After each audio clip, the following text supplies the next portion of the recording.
Hi, everyone. My name is Matt Haynes. I'm an audiobook narrator, and this is part of my series of self improvement paths for narrators.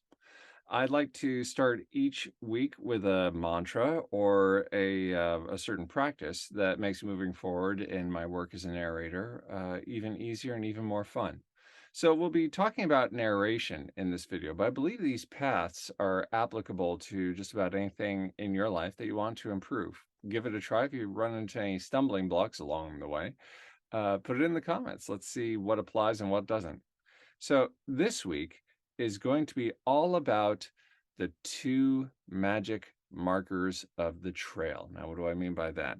Um, I find that when I am thinking of what's going to gratify me, that suddenly my scope becomes very narrow and very defensive in terms of how I go about doing my work and how I set my goals and what types of goals I want to attain. It becomes very, very rigid.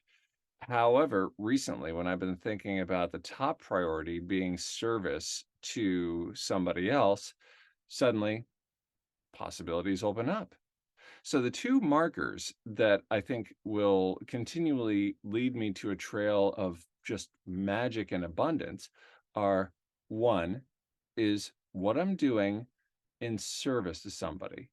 What could I be doing that's of even greater service to somebody? And two, am I ready to do this service playfully? In other words, to discover magic moments and see what comes up that helps me. I don't know why it works, but it seems to work. And that's exciting for me for this new year. So, an example from the narration world, this morning I was questioning, okay, what do I want to do today at this hour? I could revise a contract based on my new union status for an author, or I could dive right in and get this part of a project done. Boy, wouldn't that be great? Then I could take easy street and everything else would wait. What's of greater service? Oh, getting this contract for the author. The sooner that she can get it and work with it, the sooner she can do things on the deadlines that we've agreed to. Okay, wait. That's of greater service. So rather than treating it as a chore, why not open up to magic, to playfulness? Okay, let's give it a shot. Well, it turns out that I needed to save the contract to my desktop, and I was having trouble the night before saving things to my desktop. And so then it was like, oh, geez, now I got to worry about tech. You all know that's my Achilles heel, right?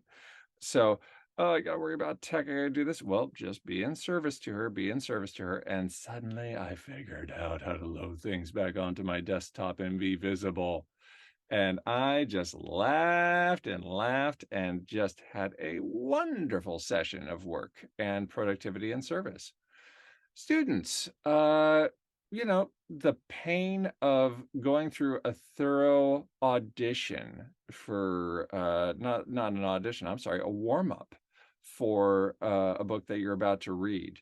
Sometimes, I mean, I certainly find myself resisting that. A technique that I do when I believe that truly having a good vocal warm up will serve the author better is I do a big, broad Scottish accent, jolly accent, reading the text in preview chunks. So if I were to do Romeo and Juliet's prologue, it'd be something along the lines of two households, both alike in dignity, in fair Verona where lay our scene. From ancient grudge break to new mutiny, etc., etc. From forth the loins of these two foes, a pair of star-crossed lovers take their lives, etc., etc. This, which is something's missing, I don't know, but with your patient ears, we shall strive to mend. Good, and I'm all warmed up, and I'm playful, and I'm suddenly rocking and rolling the text. So, the two magic markers to the magic trail. That's what I'm going to be treading through this week. I'll get back to you with my results. You get back to me with yours. Thank you for joining me. And as your narrator and teacher of narration, I hope that our paths cross again real soon.